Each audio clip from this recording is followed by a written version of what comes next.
Yo, what's up, everyone? What's up, everyone? Welcome to the first RPP live show, the late night dance talk show. Damn creative, I know, damn creative. I thought anyway, for today's guest, actually very Yo, what's up, background for this show because our circuit breaker just got extended till June 1st. So me and Richard was like, hey, we're a bit bored lah. Let's gather some of our friends, let's chat, then drop some F-bombs, drop some knowledge, drop some things for people to listen to. And then, cause 11 p.m, I'm pretty sure we can all have some late night drinking and chatting session. Anyway, today, thank you to my three good friends here. They are very, very important people in the dance scene. Cause without them, there's no music. And without music, there's no party. So let's welcome our guests, DJ Psyk, Bolo, and William to the show. Woo! Hello. Hi. Yeah. Hi. Hi. Yo, what's up? Okay, guys, introduce yourself. Hi. Hey, Bolo muted lah. Oh yeah. I'm on. Hi, this is Bolo from Singapore. Playing all the good shit, I think, from time to time. And that's me. Hey, what's up? Tuning in. What's up, everyone? I'm Psyk from Singapore. Most of you know me as Ben, but to people who don't know me, I'm DJ Psyk or Psyk. Also, thanks to all of you for joining, and I appreciate you spending your hour with us. Okay. Hello. I'm William from Malaysia, representing KOB Tribe, and it's my pleasure here to chat with these all OGs in Singapore. I really appreciate this chance. Thank you RP, thank you Sam. All right. Before we start the show, thank you all the viewers for tuning in. I know some of you guys are from Australia, from Malaysia, everything. Also, thank you guys for joining us in such a late hour. If you have any questions, ask away in the chat. And if you have very important dying questions, send a super chat. We'll try to answer it ASAP. Okay. So with that, anyway, I must say first, this show will have some vulgarities, we'll have some swearing involved. So be careful, be warned. So with that out of the way, let's get on with the show. Hey guys, so actually first important question. I actually never really know, but how y'all actually started doing DJ? I know all of y'all were dancers initially, but then how did it transition y'all to become DJing? Okay, I'll go first. So for me, actually I started when I was managing studio dance meets.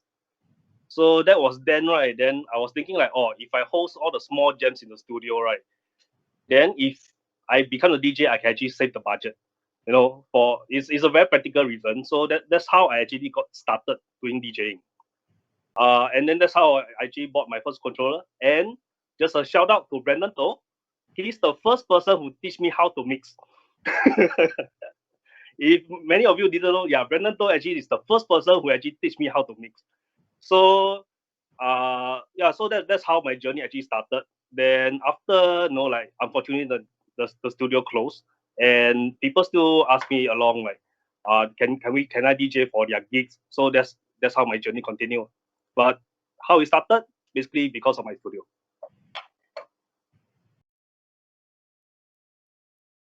Wow, I never knew actually. Wow, Brandon Toast, yeah. Wow, that one is new news for me. Then Sai, how about you? How do you started DJing? I know you got produced also but mainly about DJing. Okay, so since Bolo said shout out to Brandon, it's all FB related. So the person who taught me how to DJ is DJ Smoke. Those of you who don't know, his name is Wicked. He also came from FB. I was a dancer. I taught dance full time. Then I opened a shop, Sexy Diamond. I think those of you who know, you all know. And then what happened was, I want to cut a long story short because I don't want to take up everyone's time for too long. Wicked was already DJing, but he bought his whole set. And then after he graduated from school, he had nowhere to put it because his mom didn't like it. And then his mom was like, your music very noisy. So he asked if I could put it, if he could put it at my shop. And I said, yeah, you can. So put it at my shop. And then he was like, when you're free, right? in return, I'll teach you how to use this thing. I'll teach you how to mix. I'll teach you how to rub in songs and translate and everything. So I did that for a while, and that's how I started DJing. And then when I got into battles, it was a different story altogether. It was one day when Smoke was actually supposed to DJ for an event, but then something happened and he had to leave, and he wasn't able to make it back on time. So I just basically covered for him, and then I guess from there people were like, oh, I guess Psyk can also DJ for battles, and then it just started from there. So that's my story, how I started, and this was like 2009, 2010, yeah. Oh, actually, like that, come to think of it, both of you all, what, 10 years only? Probably 10 years about there. Yeah. Then we got the youngest bunch and the youngest guy, William. So when do you start DJing, William? I start DJing. Before I DJ, right, I was like, I learned dance in my uni. Then I like practiced too hard. Then I broke my leg. I dislocated my knee. I tore my ligament. Then my doctor say I need to use crutches for like almost 1 or 2 years. So that's like, how should I put it? It's like the toughest time in my life. And then all I can do in the studio is just like play music for everyone. Then one day there's one of my friend, Danny, 3P Danny, Rejuvenate Danny. Then he's like, hey, you always play music in the studio. Then why not you just buy a controller and become DJ? So I didn't think anything. I just go out and I just buy my first controller without knowing how to do, without knowing anything at all. I just, wow, I think it's around 2013. Then I spin for Danny's first event. That's my first event also, like Peanut Butter Jam. Then I think that's how it started out. Like I wanted to dance so bad, then I cannot dance. Then I think, what else can I do to continue this culture, to live in this culture? So yeah, just become DJ. Then until now, still figuring out how to balance it out, like how to balance it between dance and DJ, everything. So I'm here to learn from my senior, everything. Thank you. Wow, everybody got their own story. Nice.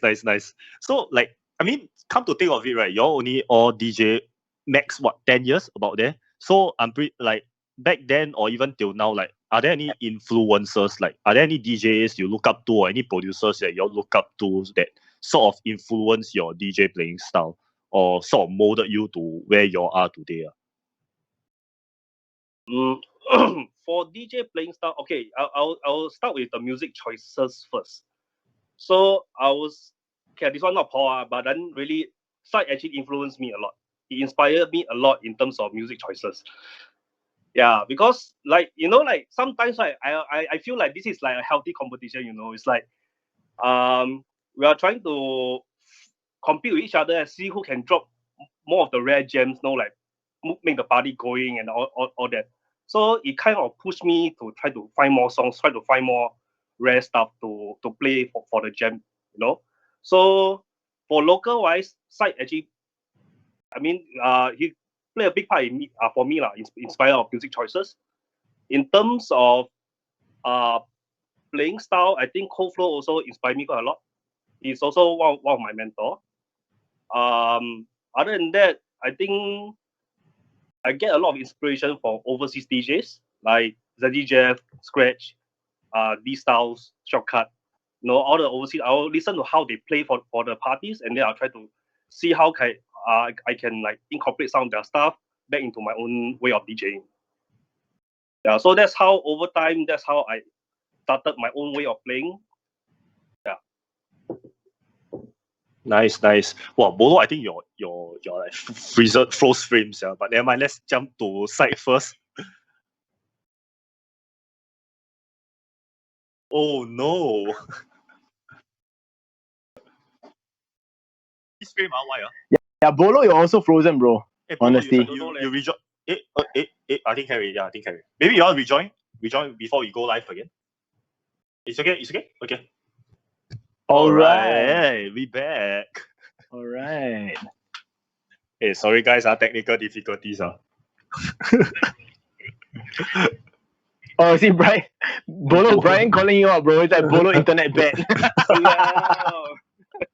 The one guy that works in IT has the worst What's internet. internet? Even worse than Malaysia. Oh, Bolo, your Oh, internet. Oh shit, no, man. Bolo, the IT guy got the worst internet. I thought Malaysia Wi-Fi is already bad enough. God damn. So Yeah. Okay, okay, I'll let's go. I'll just go. Okay, All Psyk, right, Psyk, so let's go. it's inspiration for DJing. Well, I'm really quite touched with what Bolo said. So thank you, Bolo. I think he can't hear me anymore. He's like frozen. But I think mine isn't really so much about DJing. Maybe song choices, yes. I would listen a lot actually to DJ Smoke and listen to the kind of songs that he picked, the kind of music he played, the way he transited between songs. But very, very soon after, I realized that the kind of genre that I was forging a path in is really different from him, because he was really focused on hip hop, and I started listening to a lot of like more funk DJs, and I realized that a lot of them didn't really have a lot of special techniques or the way they transited between songs. Usually it was more like a finish one song, cut, and then another song comes in, or just like a fade in, fade out. So I guess in a way that was an inspiration, because I really wanted to do something else with it. I really wanted to be a bit different. And one of the inspirations, I should say, in terms of music choice was DJ Mulder. Like, he was also an inspiration for like why I started making music. But his music choice to me was pretty good. It was really the sign of the times. It was during that period when like he was really popular. So yeah, big name DJs, not so much. But if I were to go all the way back, in my mind, the very image of a DJ, like the image of like the persona, the character, the style, the kind of the way you actually interact with the crowd, the way you entertain people, the way you catch attention, and the way you kind of lead the crowd through a journey to bring them up and down, it's Koflo. Because I never really partied so hard until I went to Attica. I went to oh my god, where's that place? Now, what's it? There was this super old place. I forgot what it's called. Is it Butterfact? No, bro, it's before Butterfact was even open. I forgot. I used to go there with Melvin a lot and Kate. Yeah, but it was those times when I was like, wow, this guy really knows how to rock the party. And then the ciphers were going on down really hard, and I was like, okay, Koflo is a kind of like persona that will basically what a DJ is. And he could scratch, he could control the crowd and everything. So yeah, that was my biggest inspiration in terms of a DJ versus a producer. Yeah. Oh, nice. So both of you somehow had Kof. So wait, actually now just a small interjection, but like before we go to William, what was like Koflo doing like before that, like before you two, like how much was their influence? How big was his influence towards both of you? What do you mean? Like I understand like probably that, I mean, did he DJ a lot of like battles last time, or was it like No. No. It was just clubs. When he DJ for battles, it was usually because he was asked by RF or someone from the Verve Parade. Is it called Verve Parade? Shit, I forgot. Invited him to DJ, and he would usually DJ break beats, b-boys for b-boy battles. But it was really him in the clubs, only in the clubs. And I would go to the club every single week with Melvin, Doc Ock, and then we would always bump into the same few people there. There was Kate Willis, there was Hamza, there was Jin Lam. Like we would always just go because his music was damn good. Like you would never hear G-Funk in a club, only Koflo. Right? To me, it was like, wow, this guy is really very xiao. Yeah. Nice. Okay, so let's go on to William. So, William, you're a bit special one, because honestly speaking, I don't know who any DJs before you are. So, who was your bigger influencers coming? Because I know like Danny just tell you, just DJ lah, but like I don't know whether were there any DJs before you, or were there other influencers that that helped grow you?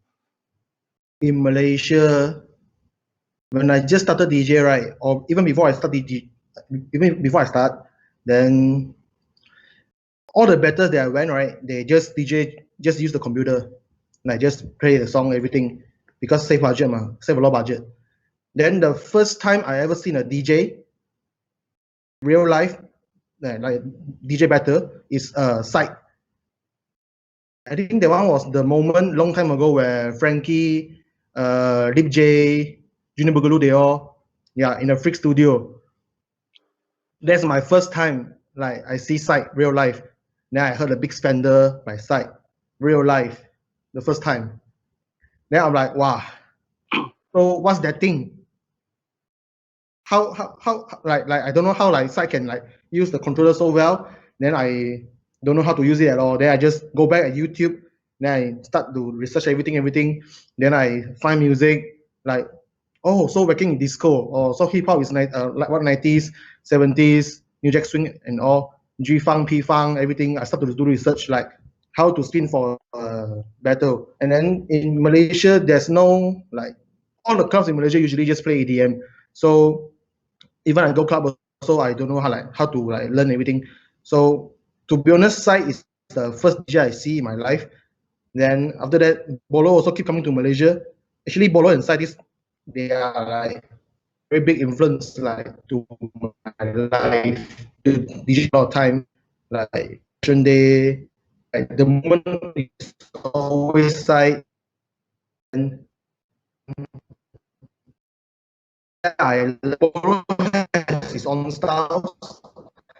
Oh no, oh no, oh no, we are losing you, we are losing you, we are losing you. We are losing you, we are losing you, no, we are losing you. Like the music choice, everything. Then actually, the longer I spend, I just realized to be able to find that you have to like the music that you love. Oh, actually, Psych, do you actually know that part of the story? Or do you know? No, I didn't know. Me? This is quite shocking. This is quite shocking. Like to hear from both William and from Bolo, like okay. This is quite weird. I'm in an awkward situation now. Like now quite paiseh. So don't kena angkat by both sides already. Left and right also kena angkat. Oh shit. So actually, okay, now I will segue into this because how I know your three, right? How I differentiate your three DJ style, I was actually just purely through whacking, because I've been to whacking battles that Bolo DJ, I've been to whacking battles that Psych DJs, I've been to whacking battles that William DJ. So from there, I actually realized like the three of you all got very distinct styles and like very different motivations for music choices.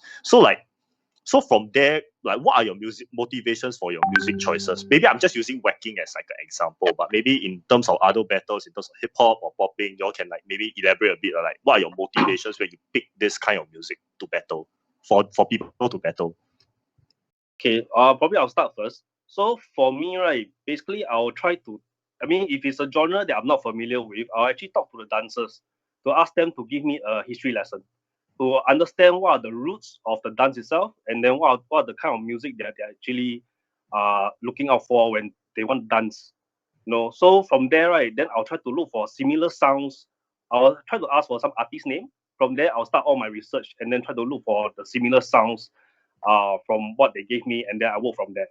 So usually, like for example, for whacking, like you mentioned about whacking. So for my choices for whacking, right, actually, I was advised by Princess Lockeroo. She's the one who told me that like you should try to play as much as like all the disco jam that was played by Michael Gilo when he played at the clubs in the past. So I'm trying to keep that culture.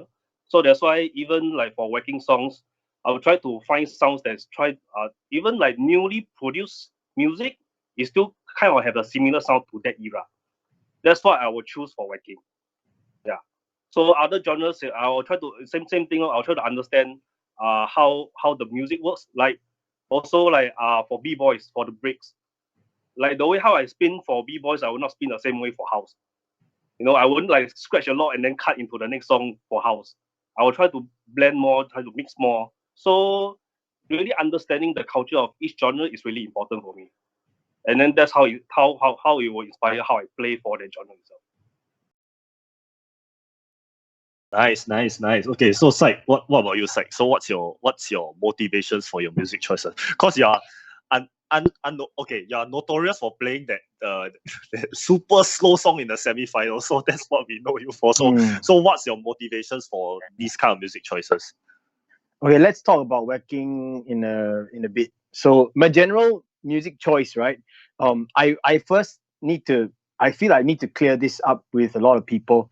I refuse to DJ for genres that I'm not comfortable with or I've not been following in a while. Like for example, I started off as a b-boy and then I went to popping, but I didn't stay in the b-boy scene for many years, and I didn't listen to breakbeats. I didn't listen to the kind of music they dance to.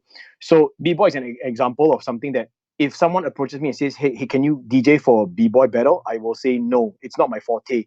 Mainly because I don't want to disrespect the style as well. Same goes for dancehall. I will try not to. I know I've done a couple off, but same as Bolo. Like when I DJed for the dancehall event once, I actually had the dancers actually sharing with me a playlist and telling me, okay, we dance to this, we dance to that. That's the reason why we are doing it this way. So same like Bolo, do your research, listen to what the dancers are listening to or what the dancers advise, study the history, and then pick songs that either they are familiar with or you search for songs that are similar in that vibe. But I think that personally, like for genres that I'm more in tune with, like popping, sometimes hip hop. I know hip hop really isn't my forte. Bolo is, in my opinion, one of the strongest hip hop DJs in Southeast Asia. But for me, the baseline is it must make me feel like dancing first. If I can't dance to it, right? If I don't feel a groove, right, I will not play it. As long as I can dance to it, I believe that people can dance to it too. Because at the heart of everything, I'm a dancer first. My whole entire place. I mean, all of us are the same. All dancers are the same. When you are a dancer, you already have a play. You have a collection of songs. You collect songs based on whether it's routine choreography or something that you like. You learn a class or whatever. It could be Instagram, it could be TikTok. But that makes you move, and then that's the baseline. So that's for me. In terms of other genres, but whacking is a little bit different. Whacking is a pretty long story. Um, when I was young, right, as I grew up, I listened to disco my entire life because my mom is a disco baby. And she's the one that would play Boney M all day, every day, Earth, Wind, and Fire, things like that. So I grew up listening to disco music. It's the thing that I'm really comfortable with.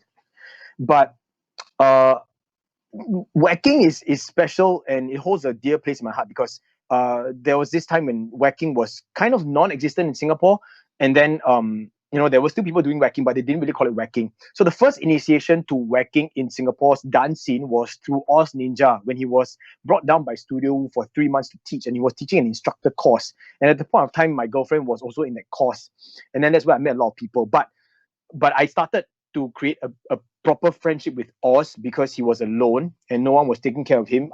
Unfortunately, the studio didn't take care of him, but lucky for me, I was able to reach out to him. So he gave me a lot of information. He would teach me a lot about whacking. So whacking's history and everything is very ingrained in my mind. How it started, where it's going, and eventually I became a member of iHow Singapore. And I don't whack. It's really strange. Then through that, I got to know Lockeroo. I got to know Lollipop, Anna Sanchez. I got to know, but the person that I guess I banter a lot most with music is Tyrone. And then Tyrone really just nailed down all the important things in whacking music. So very much like Bolo, the thing is you want to go study this DJ called Michelangelo, but it's also, I think, to the next level. I was lucky enough to be educated in what the whackers look for in a song that made it a whacking song. Because in the 70s, disco was everywhere. So what was like late 70s disco? What kind of late 70s disco was suitable for whacking? I remember there was an event when the night before, I actually told Tyrone, I said, hey, Tyrone, I've got a lot of new songs that I have in my playlist. I'm going to play tomorrow. He said, okay, during the break or before the event, you play and I will tell you. So I'll be on the stage and during my sound check, I'll just look at him and I'll say, this one, then I'll play it. And he'll give me 5 seconds and he will just give me a signal like, now no, oh shit, this is bad. Or he'll be like, okay, like that. So that's how I learned. So for whacking wise, it started like that. But now I'm a bit different. The motivation for whacking music. So because of this education here, right, and speaking a lot with the whacking dancers, why did I decide to start with this? Every semifinals, I'll play a slow song first, because there was this era of time when, if you study the dance itself, a lot of dancers were forgetting the base foundations of whacking itself. They forgot the emotion part and the expression part. They were all going for very sharp, very hard, very fast moves. And then it was in a bid to bring that back, to re-emphasize that, because this was happening only in Southeast Asia, but other parts of the world were able to pull that information, pull that emotion out. So the first time I tried it actually was with Amin, when we were doing All Asia Singapore. And I said that, like, I tried it once or twice in other countries, in other All Asias, where I would play a slow song, and then they liked it. But Amin said, hey, Ben, let's make it a rule, right? Semifinals, we have to play the first song, because it's going to be 2 rounds. The first song has to be a slow song. If it's just a slow part of a song, we're going to loop it, unless you can find a slow song that's all the way throughout. So that's where it started. Then that became kind of like my trademark. So every other country that I went to, or every other whacking event that I went to, if a semifinal is going to have 2 rounds, I will play at least 1 slow song, because it's part of the way the dance is. Yeah. Okay, sorry, viewers. I suddenly became a whacking topic because unfortunately my girlfriend is a whacker. So, not unfortunately, fortunately, my It's okay. My girlfriend is a also, Bolo girlfriend also. Oh, okay, it's You okay. see, the 3 of us, the girlfriend whacker, so end up we sure talk about whacking. I'm My sorry, guys. The girlfriend literally behind Bolo only, so You. this 1 million only got Jill, so don't have so. So actually now William, I think you very special case, because you play for a lot of damn events in Malaysia, so you had to play so many. So, like, what are your motivations for your music choices? I know it must be really tough for you to play so many genres in Malaysia. My motivation for all the DJs, like all the music choices, is my country. Because when I started DJ, right, then there's not a lot of DJs. Like even there is, they also quit already now. So I tried my best to maintain this like consistency to make Malaysia dancing grow up like more and more and more. So even though I really want to like go down and get down, I want to party, but there's no one screening. So for house, even like hip hop, wrecking, house, dancehall, everything, I have to like ask like dancehall. I will ask Hong Yan, like ask her to teach me like everything about dancehall. Then only I start to prepare the song, the playlist. Then house, then I have my Malaysia OGs, Eddie. Then I ask him like everything, the US culture, everything. Then he will teach me a lot of things. Then I start to like prepare my playlist. Hip hop, my crew, KOB Tribe, they teach me a lot of things. Before I joined this crew, I basically I know nothing about hip hop. Then Kim, Bear, Ogawa, YB, Manager, they teach me a lot of things. They show me everything through their dance. Then it makes a lot of sense. Like how should I choose the music to play for hip hop? Like my forte, I think I love hip hop more than a lot like all the other genre. Hip hop music is my favorite. So when I spin for hip hop like battle, I will purposely try my best to make the whole audition is like boom bap, because I feel like if you cannot dance to boom bap, you cannot say you are hip hop freestyler, because that's the golden era of hip hop. So I will try to make my playlist like close to that.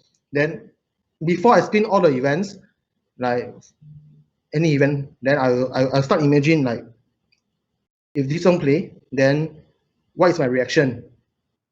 Then what's my friend reaction? Because Malaysian dance is not big, so all the dancers we more or less know each other. So when I think of one song that I'll play, and then I will imagine everyone in the event, how will like their reaction, everything when they listen to the song, how will they dance, everything. Then I will like imagine for all my playlists, all my songs.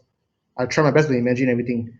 Then that's where I feel like, wow, this job is too much. The DJ is really stressful. Like really respect to Bolo, Psyk, and all the DJs in the world.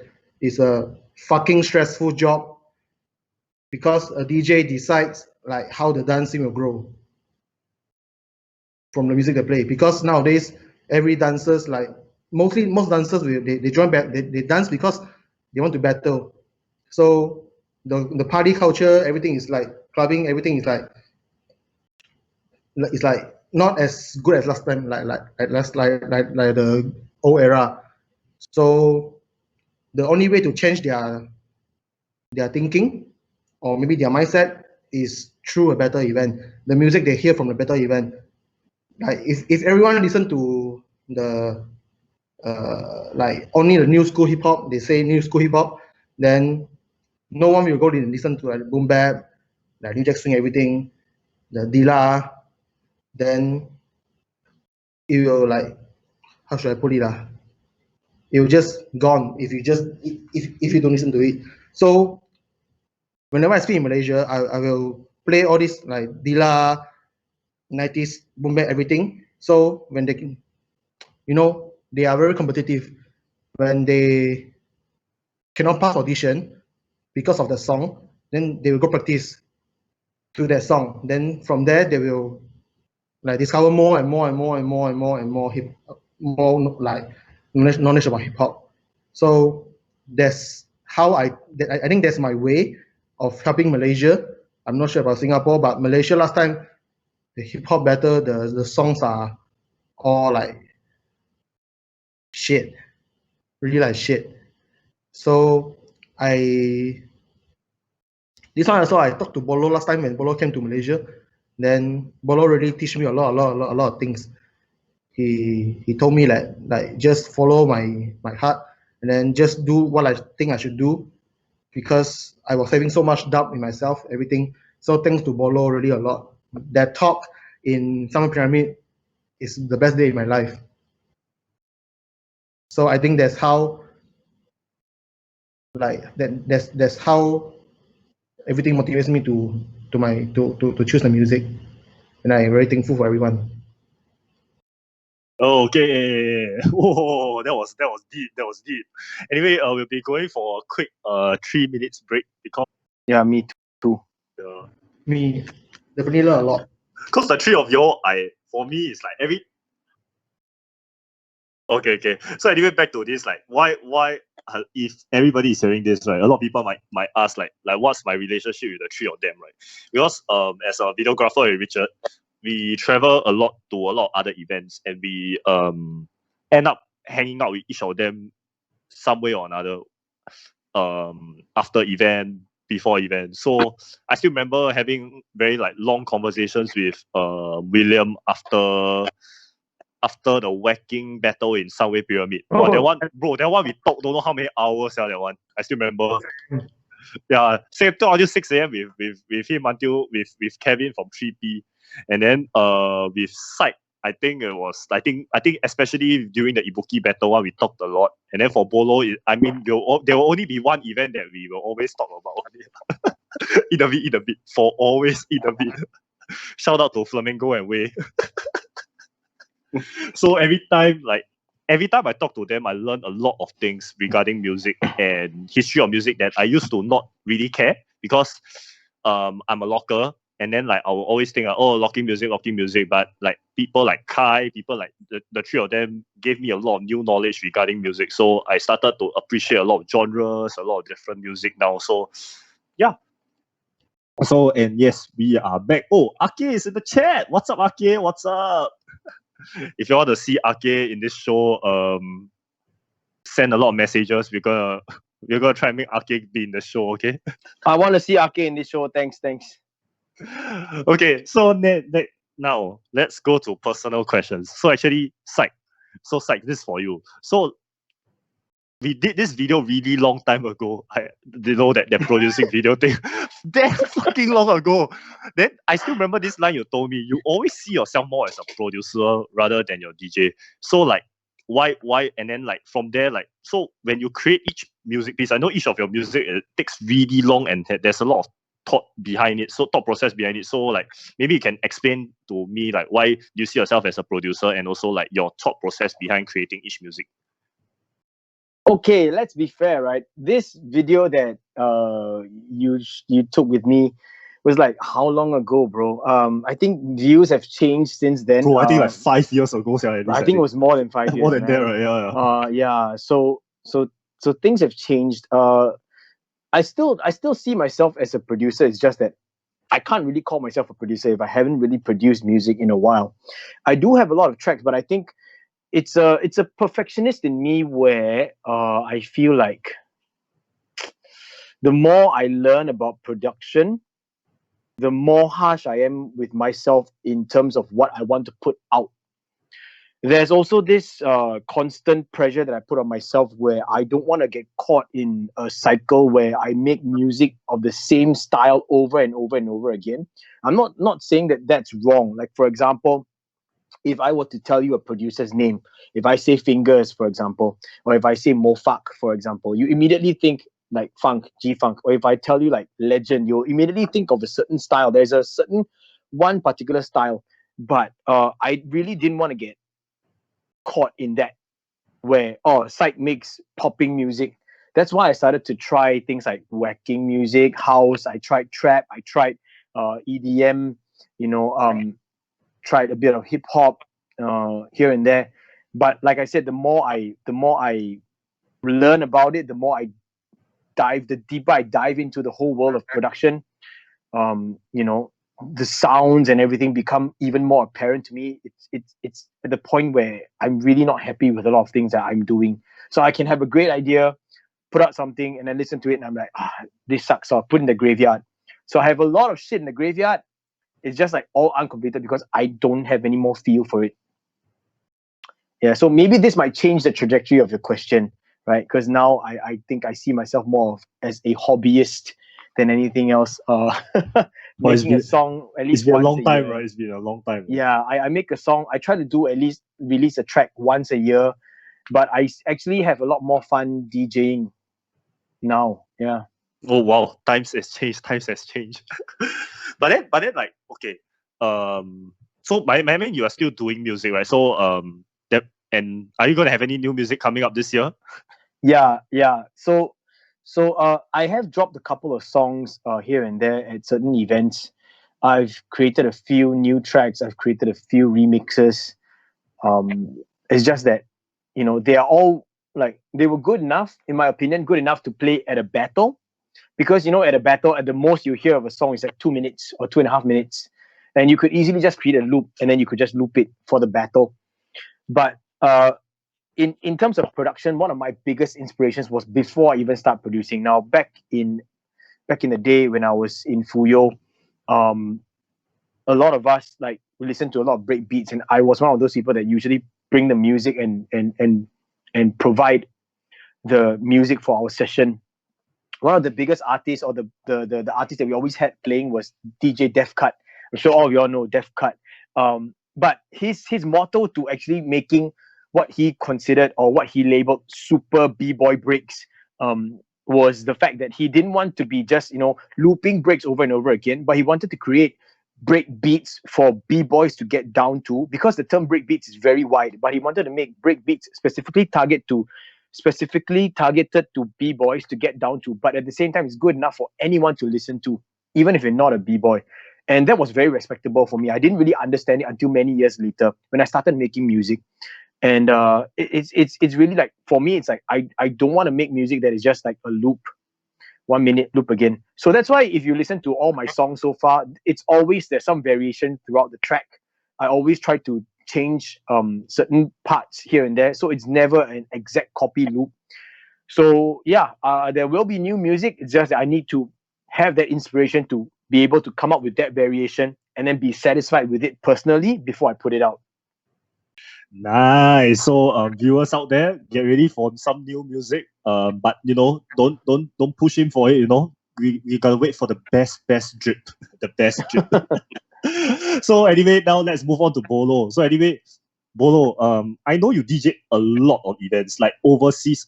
I know you travel a lot lah for overseas events. So like, are there any like variances when you like DJ in like Indonesia, then you DJ in Australia, then you DJ in Singapore, DJ in Malaysia? Do you have any like changes depending on like where you spin? Because I know it must every country got their own style of dancers, different preferences. Do you like adapt or do you still like this is my style, I'm gonna go for it?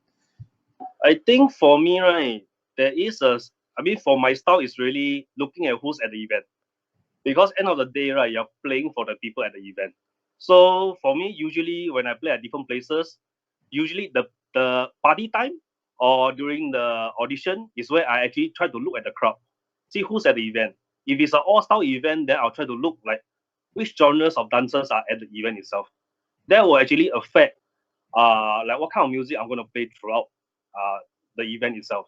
If let's say I'm gonna let's say for example, I'll give for example like crumpers are at the event. So even if they are not in that battle round itself, you play a crump track, they will hype up the dancers. You will create an amazing vibe, right, for the whole round. So but then if let's say no one understands crump's music, but then you play a crump track, it's gonna be a very big gamble because you might not be able to build a very good vibe for that moment. So for me, right, playing at different places, my style don't really change. It's really like observing who's at the event itself. My style change slightly depending on what equipment I use though. So depending if I use on controller or turntables or CDJs, there's slight variations of depending on what equipment I have. Yeah. But in terms of music choices, I always have a system how I'm going to play for each jam, and always observing who's at the event.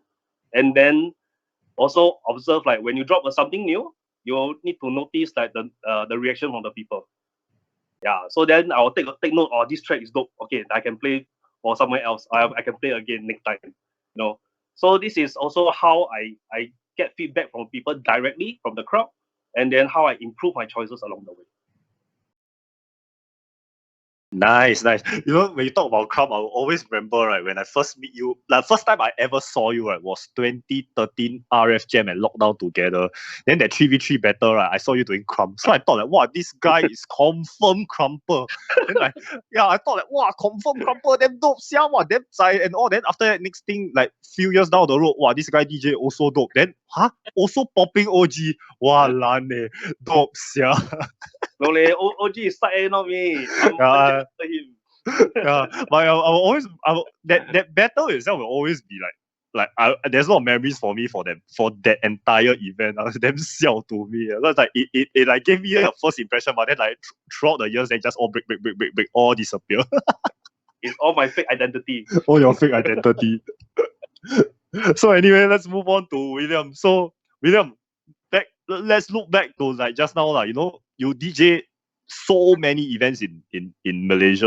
You DJ in JB, you DJ in KL, you DJ for house event, you DJ for dance hall event, you DJ for Vogue event.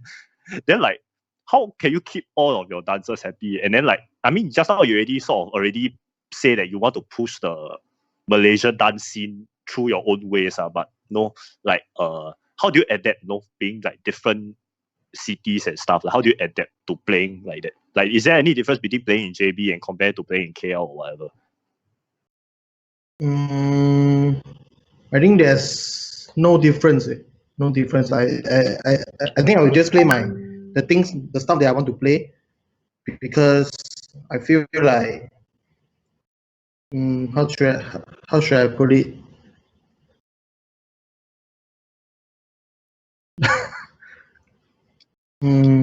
Wait, stuck now.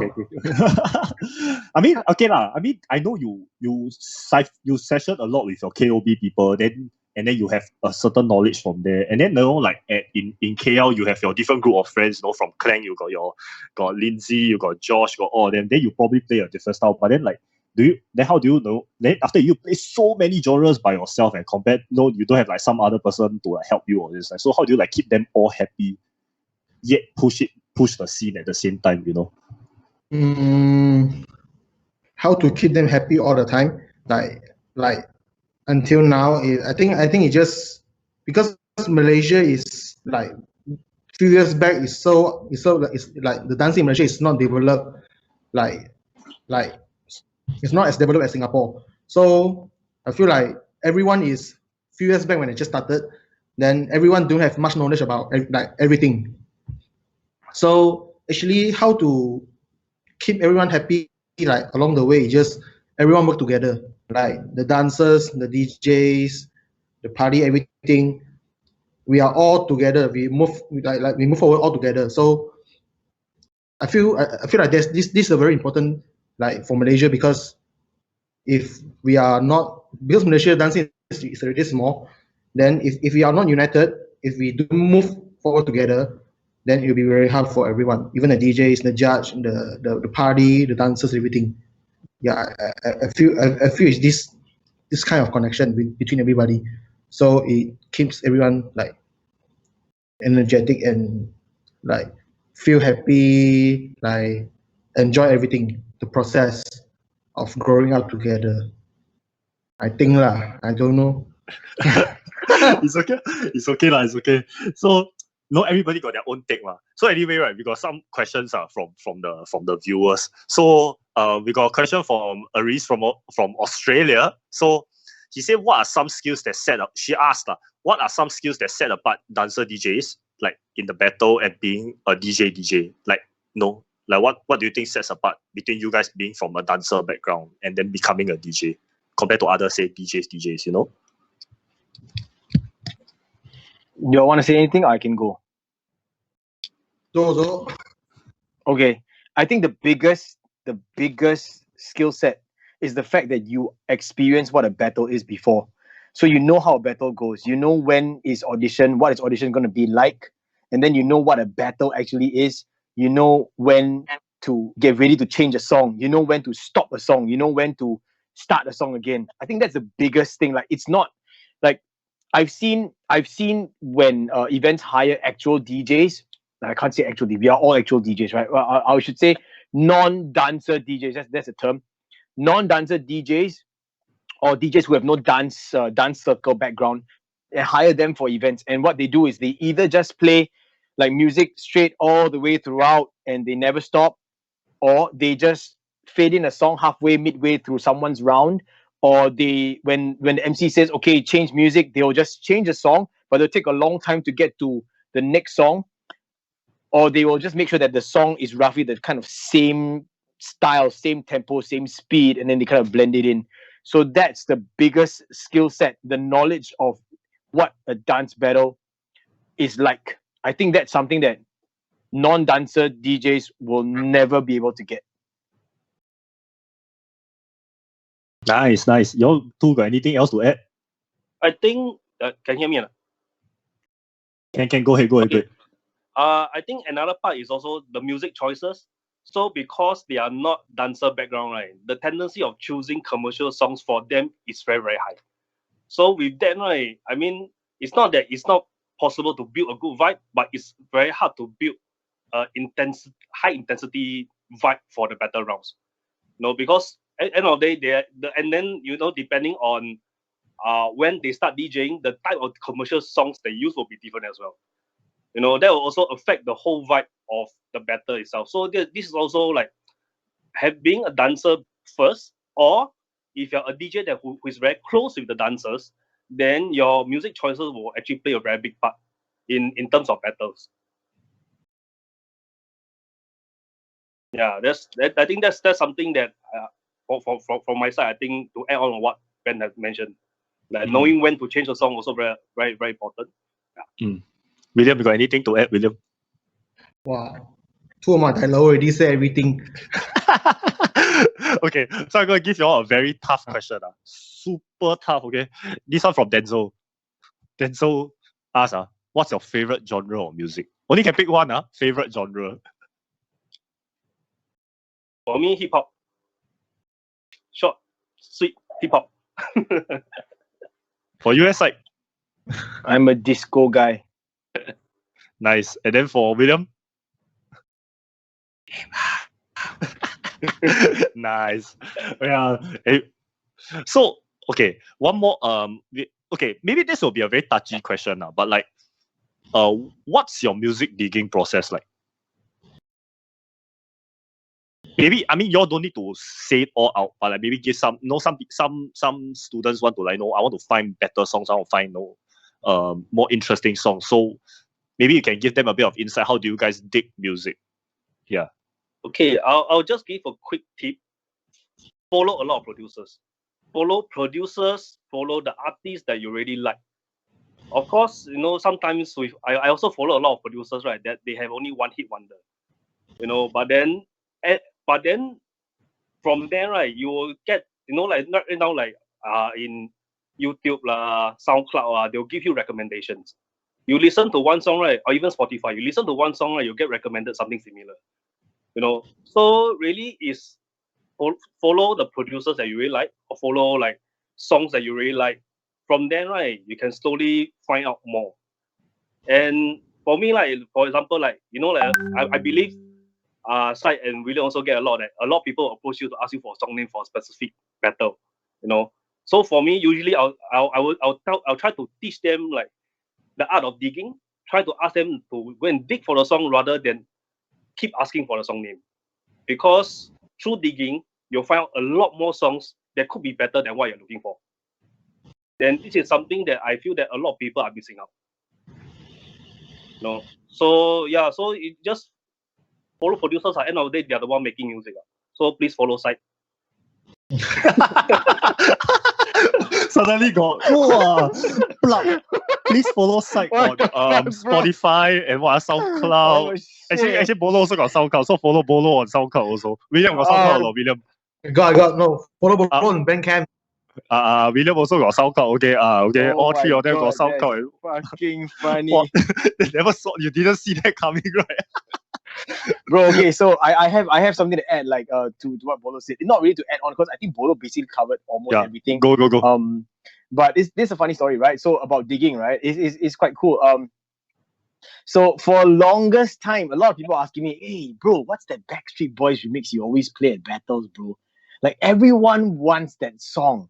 And I remember I first played it at Marcus and Rachel's that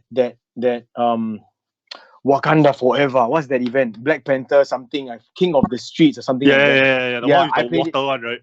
Yeah. So I played it there. And then Zaiha was like, "Hey bro, this one, power." And everyone's like, I want this song. And I'm like, I didn't want to tell people what song it was. I just kept it to myself because I knew it was going to be a banger. And then this thing became like a super, like everyone wanted it. Everyone kept messaging me for it, like on Instagram. Every country I went in popping battles or in all stars battles, I will play it. And people just kept asking me. And then a lot of people were like, "Can you please release a song?" And I'm like, it's not my song, so I can't release it. They're like, "Can you tell me the producer?" And I'm like, I'm feeling selfish. I don't want to, right? Because this is too dope. Like it's too dope already. But it was so funny because in the end, the producer actually released it just a few days ago. It's Maddie Music. And then it's a funny thing, right? He actually said, we actually lost the file and we don't know where we uploaded it. So we're just going to create a kind of a different version of it and put it up and sell it as a single track. Then I was like, everyone, please go and buy Maddie's music. Please go there and buy it from him because it's all his. So yeah, so that was like a very interesting experience for me because like it was like really firsthand where, like I really try to keep something as secret as possible. In general, I would usually share it with people, but I just kept it as secret as possible to the point that people started to think that I made it, but I did not. But shout out to Maddie. He's a really good friend of mine now, all the way from Italy, Maddie Music. Oh, another Italian in the house. Nice. Okay, then William, what about you, William? I'm sure a lot of people ask you because like you're the only DJ in Malaysia, right? But I know now Theo is coming up. Other people are helping. So like I want to add on to Psyk's point, like purchasing music.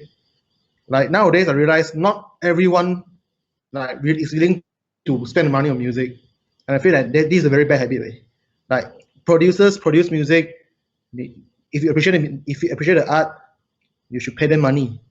You shouldn't like find like, "Hey, do you have like free music sent to me?"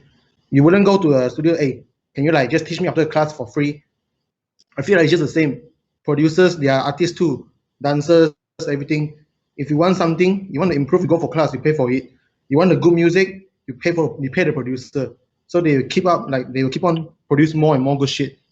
So I feel like a lot of people, a lot of dancers, they need to appreciate like music and then they need to go and purchase it. So they will appreciate music more because they spend money on it. It's not like, oh, can you give me one song? Or I'll give you already, then you listen 2-3 times, then you forget the song already. And a lot of people like ask music from like, I believe everyone, like Bolo, Psyk, all the DJs in the world. Then this is like we can, I think the only way to like solve this issue is like Bolo say, like teach them a digging lesson, so they will learn everything. But then it's not that easy. I don't know. I still need more time to like handle this part by myself. So I'm here to learn from Psyk and Bolo, like how to like really pass the message to everyone. So it's really hard. It's to be honest, it's just really hard. So for me, I would just sometimes I would just try to say like uh, uh go find yourself, because I don't know how to say, like I just go find yourself. I also find it myself. Like if I can find it, I'm sure you can find it, because we are all human. Just we want to really song. Nice. Yeah, just go find Wow. yourself. Wow, damn funny. You know what AC said? AC said, if people can buy bubble tea, I'm sure they can buy an album or two. That's right. Shout outs to AC. Nice. Good one. Anyway, okay. Now this is a bit of a I don't know whether how you feel about it, but actually, when you start spinning, they go, wow, the song damn good, right? Huh? But then both sides refuse to start the battle. Then how do you all feel? And then by extension, like what do you prefer as a DJ for things to be like apart from spinning the bottle? Maybe one of y'all can have a take on it.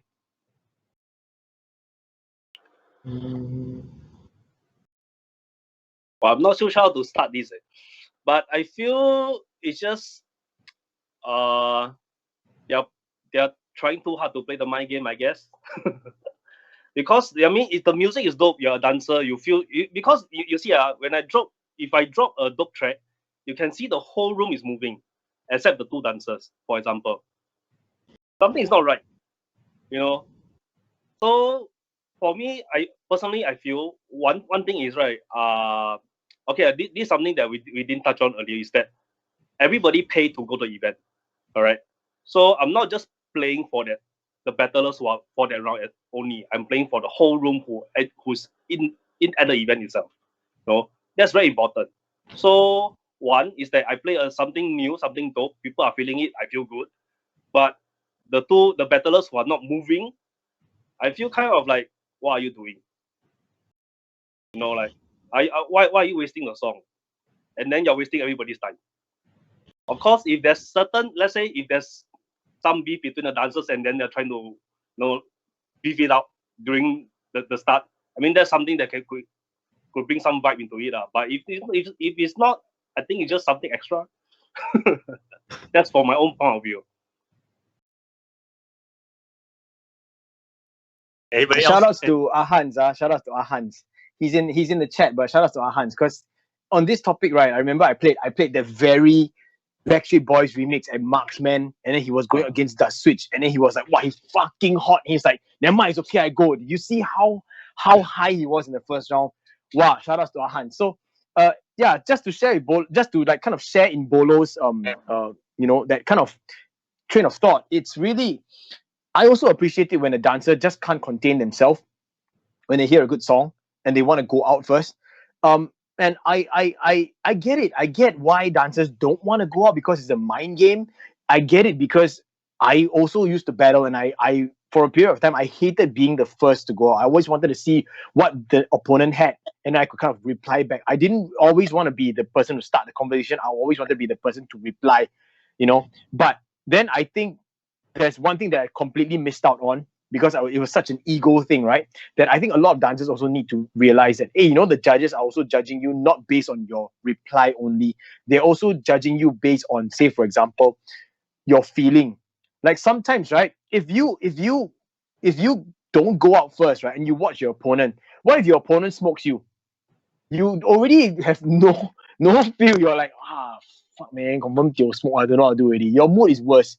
Like, why did you waste that opportunity to go all out when you didn't even know, right? So judges also themselves are not biased to see that. They also will be able to tell like who's really feeling it and who's not, and whether you choose to believe it or not, there is some weightage in that decision making based on the feeling you get when you hear a song, the way you react to it. That is my opinion. Yeah, but if I'm faced with a situation where two dancers don't want to come up, sometimes I'll just play with the low pass filter. If you guys don't know, I know the audience don't know what the low pass filter is. It's that knob that you see Bolo and I and William will turn, and it makes a sound go, and it sounds like that. Yeah, we do that. I do that, and kind of tell people like, what the fuck are you doing, right? Like, this song has been playing for half a minute, but then like, there are times when I'll let the song play, and then when finally someone decides to go out, then I will just restart the song. Nice. And I think Bolo does that too sometimes. I don't know if William does it, but I caught Bolo doing it a couple of times as well. I think that's a great way to kind of restart the song so you both have a same starting point. Yeah, I'll do that a lot also. Like, I'll just reloop like dong dong dong dong dong dong dong. Are you guys gonna go out yet? No, no. Like, fuck you all, go out. Nice. Anyway, shout out to Shamil for that question. Thank you for that question. I think a lot of people want to know about that question as well. So, Chadric has this question to ask: if you could give advice to a younger version of you, new to the DJ battle scene, what advice would you give to yourself? Anyone want to go? If you can give a bit of advice to your old self or younger self. Start earlier. I because for me, right, I always have this not say regret, but I just feel like I'm born in the right time, but I didn't start doing all this in the right time. I actually started dancing when I was like 25, and then that was really like 2000. That was like what, 2007. You know, for me, I feel it's quite late because I was born in the 80s. There could be so much that I could experience in the 80s. You know, so if I could give advice to the younger self of me, I'll probably ask him to start, dancing or like DJing earlier. Like try to experience what we had before, and then that can't be experienced now. Even the club scene. When I was younger, I mean, I went to all the clubs to party, right? I only know like Cold Flow, Ollie, them later that they were spinning at that time. But I didn't know them when I was partying at that time. But music was so good. The vibe was so great. And that's something that we can't experience right now. So, and then, of course, now I don't get a chance to spin for such a party anymore as well. So it's like, if I get to start earlier, I could experience something like better that I could educate the people now better as well. I mean, that's for my side. Yeah. Nice. Hey, you guys got anything else to add? Sorry, okay, guys, this show already going past 1 hour already, but it's okay. We are gonna just keep talking. Okay, so Psyk, anything else to add? I wish I was born earlier. I'm trying to formulate my thoughts. So, William, if you have anything, you can say first. I'm formulating my thoughts. Yeah. Anything that I want to say to the younger me? Just don't quit. Like, anytime also, just don't quit, because I know it's tough because to be honest, it's really tough doing this like alone in Malaysia. I've been having this thought of quitting a lot of times. Then if I don't anything that I want to just tell the younger me, just don't give up. Like, really don't give up, because I'm a person that very fast like lose interest in anything. I learned when I was young. I learned guitar for a few weeks, piano few weeks, drawing 2 classes, like taekwondo also 1 month. The only thing that I stay for so long is just dance and music. So I will always keep telling myself or remind myself that if I really love this thing, don't quit, never give up. Just do what you can do. Even I also keep telling myself this every day. Like just never give up. If you really love it, you just do it. I think this is very important to everyone, because when you come out to the real world, when you need to get money, you need to pay for rent, like car, everything. This kind of life will give you a lot of stress. Like if you make you lose interest in everything you do, because you work for a whole day, then you so tired, dance practice, then sleep for a few hours, work again. This kind of life is really really like challenging. Like it's like stress. It's like so stressful. So it's not everyone can handle this kind of life. So we have to keep telling us keep telling ourselves like what's the reason that we start this, like just don't give up, never give up. We have to keep reminding ourselves like what's the reason we started, so we can keep on moving every time. I think this is for me lah.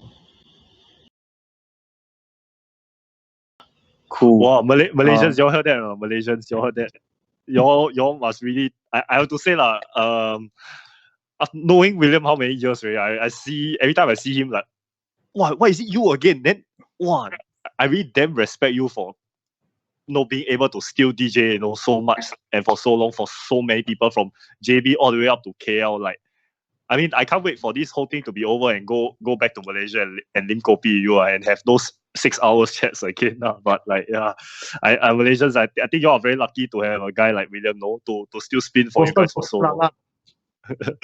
So, Psyk, do you have your answer yet? Oh, yeah, I do. I do, and I think I'm gonna call out, like, there's a question by Alif which is directed at me, so maybe I'll just answer that after. But maybe you have to read the question first. I think the advice I would give to myself, since like William just spoke about it, and that was really my train of thought. So thank you, William, for sharing your answer. It really helped me, make things click in my mind. I think a big thing about it is sustainability in terms of being a DJ. A lot of people don't realize.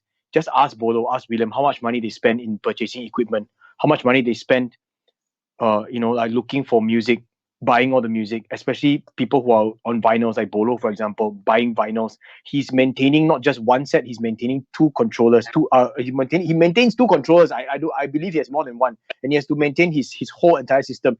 Two turntables, his mixer, his Serato box, and everything. It's not easy. And then you have to basically invest a lot of time and a lot of knowledge to learn what is basic sound engineering, so that you can help when you set up things. And it's all money. It's all money. So I guess the biggest advice I would give to myself then is, back then, if I could look at myself back maybe 10 years ago, I'll just say, know your worth. It's something that I realized that I only found recently. Know your worth. When I first started out, I was always willing to accept lesser than what I would be able to accept, or just lesser in terms of the general fee or whatever, just because I always told myself I'm starting out, just because I always told myself I'm learning, just because I'm always telling myself, this is a hobby. I'm doing something that I love. I get this chance to do what I love, and I actually get paid for it. But I don't factor in a lot of things. People don't understand. If we go to an event and something happens to our equipment, who's going to pay? Not the organizer. We cover it ourselves. For example, William, recently his laptop crashed. Who paid for his laptop? He paid for it for himself.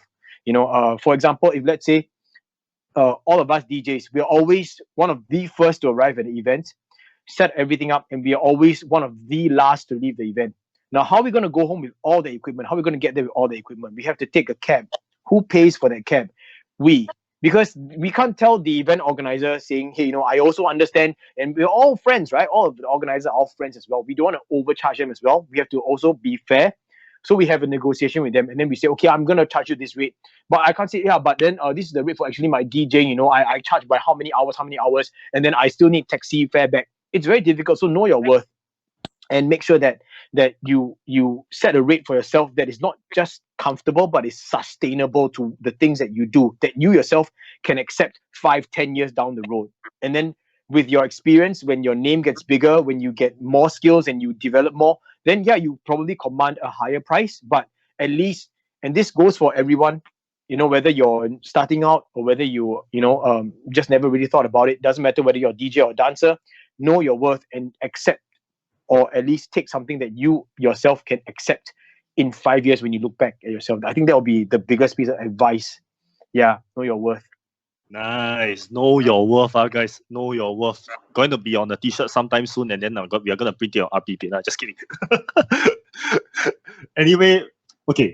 Psyk, I think you already saw this question coming. So Alif has this question. So how do you systematically play with the music choices during an all-style 7 to smoke battle? Okay, so someone above that, I can't remember who did just now, someone asked a question. It was quite close to this and said, if I'm faced with a battle where, it's an all-styles thing and it's a locker versus a crumper. I can read out the question. So some guy actually asked if Nas asked if a crumper versus a locker, what genre will you play? So now back and then to lead on, all-style 7 to smoke, I think it's quite connected. So Psych, maybe give me a bit of your train of thought. How do you actually choose the music choices? So I play a lot of all-styles events. I think all three of us, Bolo, William, myself, play a lot of all-styles events because all-styles seem to be the thing in the past few years, right? But everyone's approach to playing at an all-styles battle, 1-to-1, 1v1 or 2v2, is going to be different. So for me, personally, and I'll leave this question to be answered by Bolo and William later, but if let's say I'm faced with a situation where it is a locker versus a crumper, the first question I have to ask myself is, do I, as a DJ, confirm, do I know that it's a locker and a crumper? Or is it just this person, I just think the person dressed like that, look like crumper, doesn't look like locker. But if I already know it's a locker versus a crumper, what kind of genre do I play? Now, then I have that small amount of time to pick out the song for them. So I will play something that's not in their favor. If it's just a one-round battle, that's my approach. So if it's a one-round battle, I'll play something like, maybe I'll play house, or maybe I'll play dance hall, or maybe I'll play break beats or something, or hip hop. It's out of their genre. But if it's a 2-round battle, then I'll play one locking song and one crumping song, right? But then again, let's face it also, in this age now, at this stage in dance education in Singapore, Malaysia, all-styles battle means, right, the dancers that join generally can dance more than one style. So it's quite okay. So that's my answer to that. But that leads on to Alif's Alif's question, and thank you, bro, for asking this question. I didn't even think about this. So this happened when Alif was a judge at SMU EMIX War, and then EMIX, it's their way of introducing their club dancers or club members to the concept of battles, and they always end off with a 7 to smoke. And I also kept into consideration that these are rookie dancers. Most of them, it's their first taste in battles. So in order to keep things fair, because coming from a dance club, right, it's so wide. Everyone's dance genre preference is really, really very wide. So what I would do is I will ask the organizers, as they are actually drawing their turns and everything, people set up in 7 to smoke, they'll sit in one row, then they choose the one person, then you just battle down the road. I will ask them to write down on a piece of paper, what is your main dance style? What is your forte dance style? So it could be anything. I've got some really crazy requests before. I've got my forte dance style is like chill hip hop. What's chill hip hop? I don't know. Or my forte dance style is urban like kinjas. It's really specific.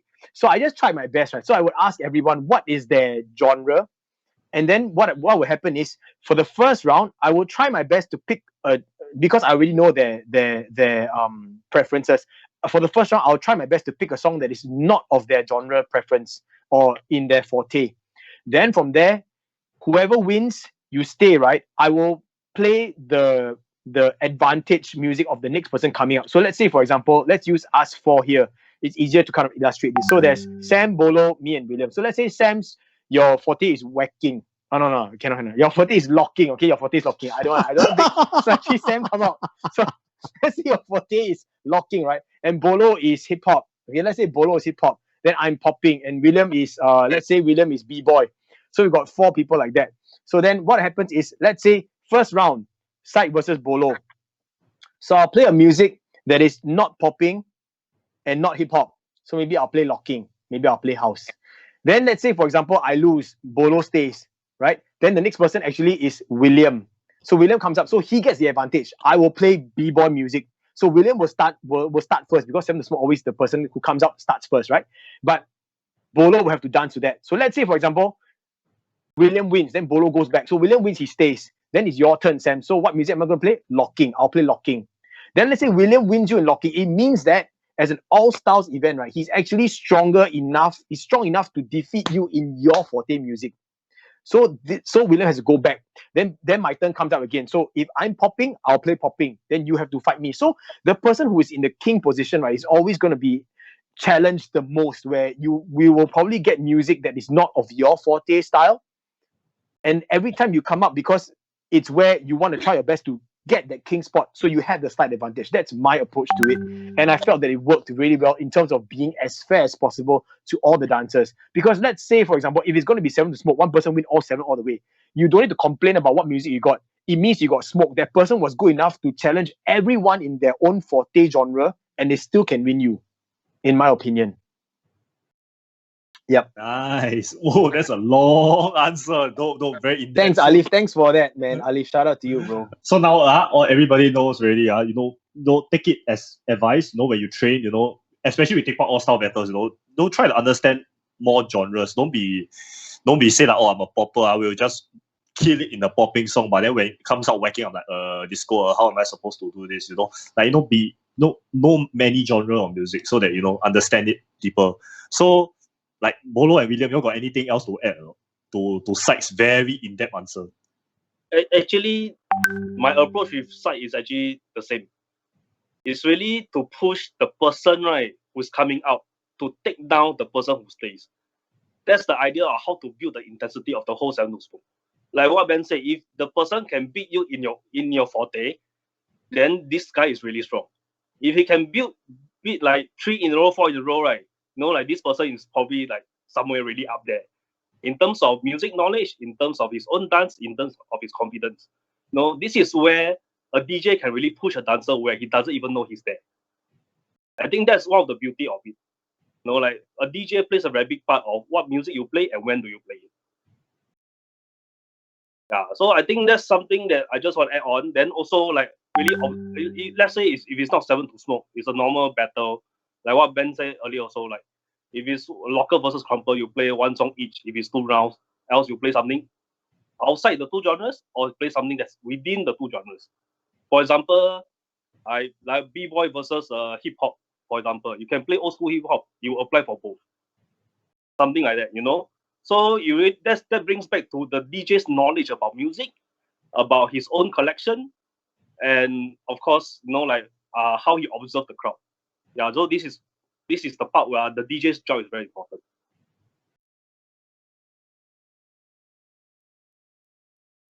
Nice. Okay, so William, you got anything else to add? Wow, you always last one to answer jialat, sia. I also don't know. Actually, my method also same like Bolo and Psyk. Like for 7 to smoke, it's always the same. Like, because the winner must be challenged by all the styles. So I also use the same method.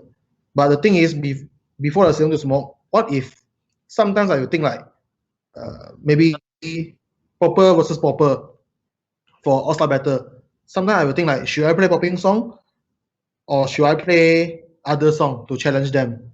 Because it's a battle. But sometimes I will know that I will confuse myself like, but if I play a popping song, it will be hype, but it won't be challenging for them because it's a battle. So usually if 2 popper meet, 2 of the same styles meet, I will also play some other style song to challenge them, but it will be like songs that more suitable for them, like maybe 2 hip hop dancers. Maybe I'll play like house. Popping, 2 popper, maybe I'll play like funk song. It's like don't have to be P funk, G funk, but the funk, the drum, everything. Maybe I'll play something like that. So it will be more challenging to them, I feel sometimes. Nice. For the 7 to smoke, the method, I think all the DJs usually will use the same method because it's the most fair one. Yeah. So this is what I think. Nice. Anyway, just to say how DJs are also humans, you know, they have to really go and sometimes if they accidentally play a wrong song, just take it, you know, because DJs just try to play the mood. No, they will not be able to say like, wow, you whacker, you popper, I play hip hop. No. They are also human, okay? You know, they are just trying to make the event the best, you know, with the best party. So, you know, this is in the ideal case scenarios, okay? And then there's one more thing. One more thing is like if you join an all-star battle, don't complain like the DJ not fair or what because it's an all-star battle. You sign up for this, so you shouldn't go there like, oh, why all-star battle but I didn't get my song. Yeah, agree. It's an all-star battle. You sign up for this, so you must take everything. This is what I feel. Actually, now just to expand on that question, right? Like I sometimes see events like maybe for other I don't know how do I word this better. Like if let's say that battle, that all-star battle, that they don't have a single dancehall DJ, for example, maybe like not dancehall DJ, maybe they don't have a single dancehall battle. Do you still play dancehall, or will you still just go with it and play some dancehall, or will you like, okay, since there's no dancehall battlers or like there's no dancehall dancer, we won't play dancehall at all? Do you somehow make that kind of choices, or like, oh, no whackers, then I won't play disco, or like, or no hip hop dancers, then I won't play like new school hip hop, that kind of thing? Like, do you guys make that kind of choices, or you will still just go with the flow and see how it goes? Okay, I'll go first. So let's William go first. You know, you always answer last. Okay. We need to go first. So like sometimes no dancehall dancer, then will you still play dancehall, or will you like no play with other things or something? Yeah, what's your choices logics? Yeah. You mean like in an event there's no dancehall dancers, but then do I still play dancehall music? Is it the question? Yeah, it's just like a example lah. For example, like this all-star battle you're spinning actually got no more dancehall dancers. Like there's no dancehall dancers battling, for example. Will you still play dancehall, or will you play reggae or something like that? Or will you just no dancehall, just go for other genres instead? For me, I will play the songs that I have knowledge about. Because even if there's dancehall dancers, but don't have any knowledge about dancehall, then if I play the wrong like the wrong thing, then I won't feel good also. So it all depends on what I know and what I have. This at least for me lah. Because dancehall is really a very dancehall is a style that has a lot of different opinion. So it's very hard to like. For me, if it's me, then I will say I won't play it because I don't know much thing about dancehall. Yeah. You two got anything else to add? I mean, it's just a rhetorical question, like what would be your choice in that case? Okay. Okay. We are just talking in general, so not really just specific dancehall. So back to what I mentioned earlier, right? It really depends on who are the people at the event itself. So even if they are not the battlers, as a DJ, right, we'll still play for everybody at the event. And then for me to test it out, right, mainly the audition and the party time is the best for me to gauge, right, who are in the room. You know, I can just fit in because this is party time. I can play anything I want. You know, I can fit in all these different genres of songs, right? Then I know of who's in the room. So I know roughly, and then I'll just roughly see like who's around. Then during the battles, I also can switch around depending what is required and what selection I have. You know, so this is where reading the crowd skill is very, very important. Something that I only picked up in the last few years, something that I didn't notice before. Yeah. So it's only after I spin in the club that I really noticed that reading the crowd is so important. Yeah. Knowing your audience. Nice. So Psyk, you have anything else to add? No, I'm kind of like Bolo. You're still playing for people who are there, but I'm a bit more bastard. I'm a bit more gangster in that. If I feel like playing, I just play. I don't care whether you like or don't like. Like if there are no compass, right, and then I feel like this crumb track is damn dope, right, and I feel like playing, right, I'm like, fuck you, I'm gonna play it. But that's just me. That's just me. But I think there's another thing, right? It's about all styles, right? It's very good opportunity for us DJs, right, to educate the dancers with new sounds. Because there are a lot of songs, right, actually I cannot put a genre on it. And that's where All Style Battle is the only place I can play. You know, so that's why it's like, then if we always play like the same things over and over again, like similar sounds, it's very hard to push the scene overall. So that's why I feel like, I mean, in Singapore, I personally feel Psyk and some of my own selection, right, I think we introduced a lot of new things over the last few years. And people are very accepting about it, which is very good. You know, like this is where we really see a lot of growth, right, in Singapore scene in the last few years. I'm not too sure about Malaysia scene. Maybe William can share some stuff. Yeah, but I feel like us introducing new things, new sounds into to the community, right, is one of the big job for DJ as well, to educate the scene. Oh, nice. Honestly speaking, like I think for at least there's one genre I feel like without Malaysia, I think I wouldn't have even cared for. It's probably Vogue, because I think I had to really shout out to Teddy, and then then you spinning for Teddy's event. Like, I think Teddy is doing great work for voguing scene. Like, without him, I think I wouldn't have known a single shit about voguing at all within Asia. Yeah, so shout outs to Teddy. I know you might not be here, but yeah, shout outs to you. Anyway, okay. Yeah. So okay. Now we are running out of time soon, so we're just gonna go for, you all can go for quick answers. So if you all can spin for one dance event that is not battle related or even dance scene related, what kind of event will it be? Party. Yeah. What kind of party event? Like, if you all can want to spin in one event, what kind of event would you all want to spin in? May not be House even party. dance. ACR's on.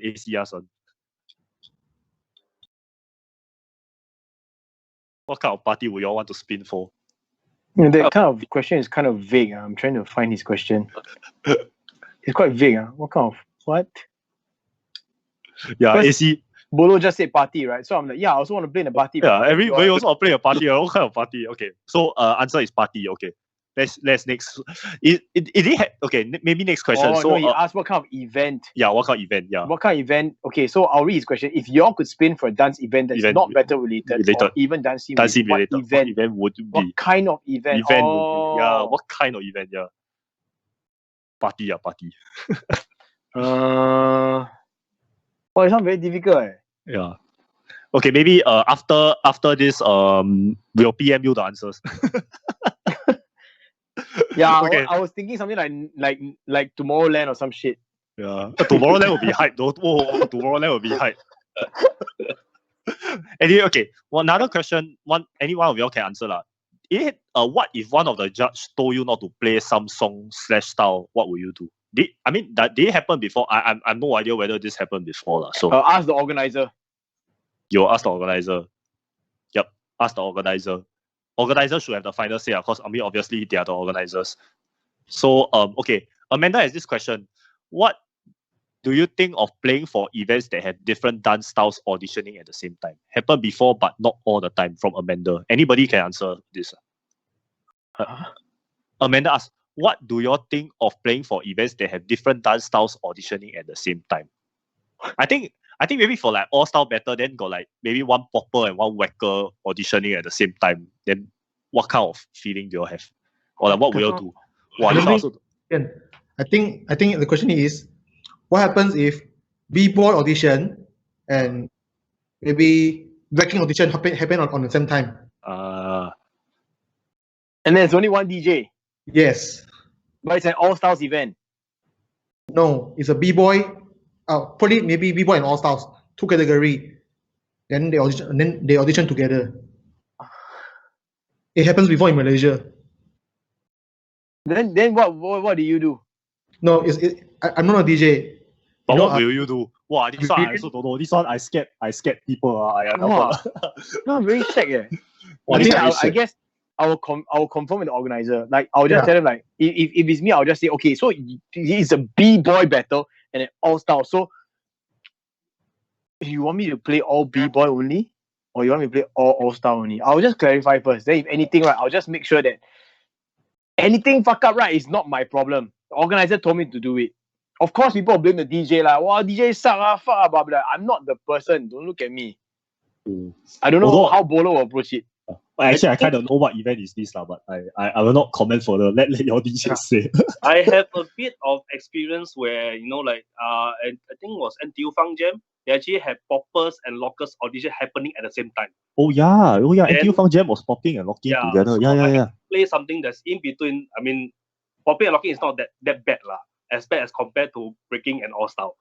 So at the same time, I will discuss with the organizers, understanding what's their intention, and then like what kind of music that we should play for the audition or the ciphers and all that. Yeah. Just play Man Yao every day. Man Yao every day. Shout out to Jie Heng. We got the Man Yao every day. Just Man Yao lah. If it was 5 years or 10 years ago, just dubstep every round. Dubstep lah. Then now all Man Yao. Then after that, don't know what really.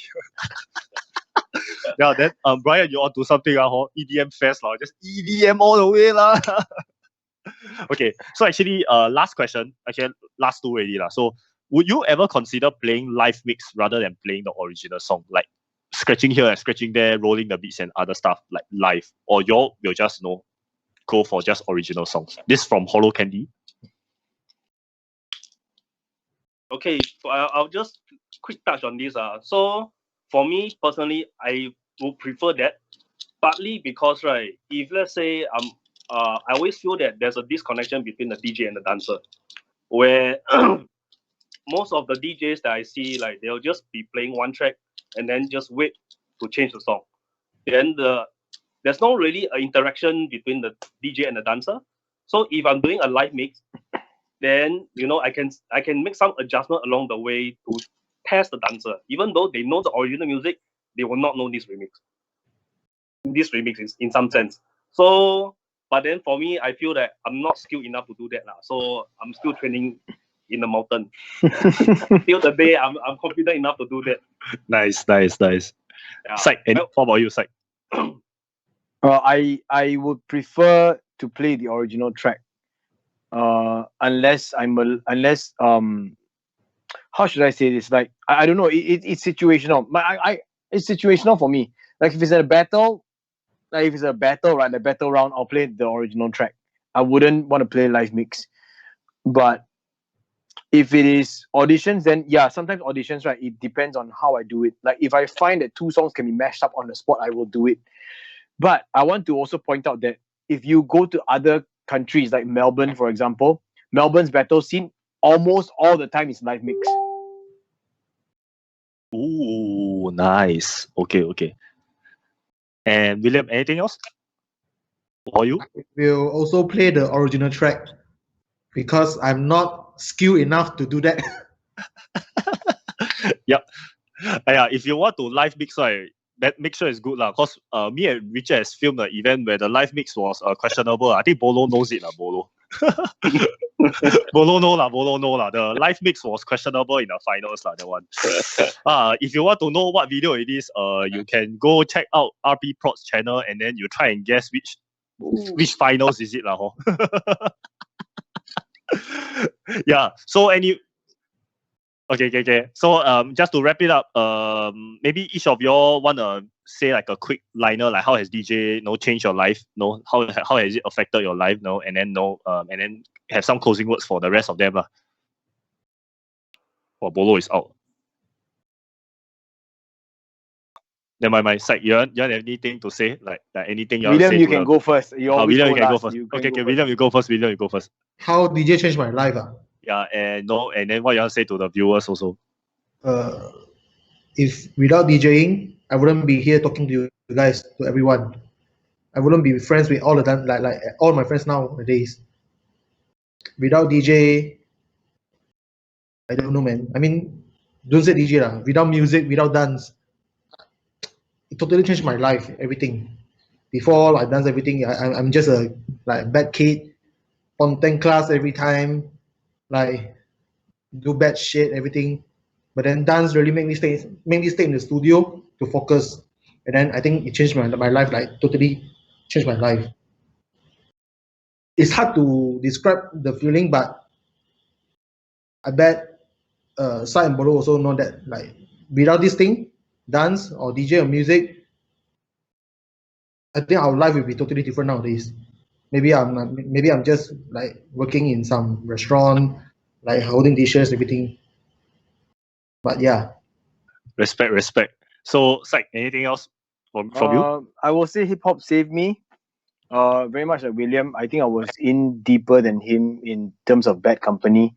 Dance made me a more confident person, changed me. But music, when I discovered DJing and everything, it became such a strong, passionate hobby that I wish to keep it this way. It reminds me of my roots, and because it's disco music that I listen to, it ties me back to my mom a lot. It goes full circle. I believe that I was blessed with a rather strong musical inclination, and I've got to thank and my family. So DJ really helped me, stay passionate about something and remember the reason why I'm passionate about something. I guess Bolo is still out. Don't know what Yeah. happened Can to. you hear me or not? Oh, can. Can. Okay, go ahead. Say I some think stuff. because my phone battery is dying, that's why my video is out. Okay, I'll just quick words. For me, I feel DJ really saved my life because, like I mentioned, I started DJ when I had dance meets. When unfortunately dance meet closed, I was very, very, very, very depressed. But at the same time, lucky people, like still ask me along, like to DJ for their gigs and so on. He really pulled me along to keep me positive, something to keep me busy with. So that's why DJ is something that, on a deeper note, it kind of really saved my life, and it's something that I really along the way really feel more interested in. That's why I started going to turntables. I buy more equipment just to it really improved myself. So if without DJ, I think I cannot think what like what's going to happen to me now actually. Bro, I think that one should be a line, bro. If without DJ, I think I cannot I think. don't think. I cannot think. We're gonna put that on the t-shirt. If I'm not a DJ, I think I cannot think.